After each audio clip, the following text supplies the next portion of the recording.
பொல்லாப்புக்கு பயப்படேன். தேவரீர் என்னோடு கூட இருக்கிறது. உமது கோலும் உமது தடியும் என்னை தேய்ச்ச. சங்கீதம் 23:4. என் சத்துருக்களுக்கு முன்பாக நீர் எனக்கு ஒரு பந்தியாய் ஆயத்தப்படுத்தி என் தலையை எண்ணெயால் அபிஷேகம் பண்ணுவீர். என் பாத்திரம் நிரம்பி வருகிறது.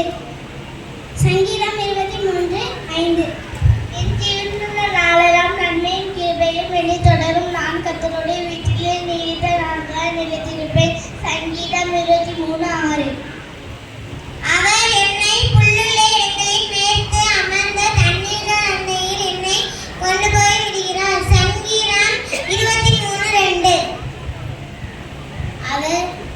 அவர் என் ஆத்மாவை தேற்றி நம்முடைய நாமத்தின் நிமித்தம் என்னை நீதியின் பாதையில் நடத்துகிறார். சங்கீதம் 23:3. என் மரநிலையில் பள்ளத்தாக்கில்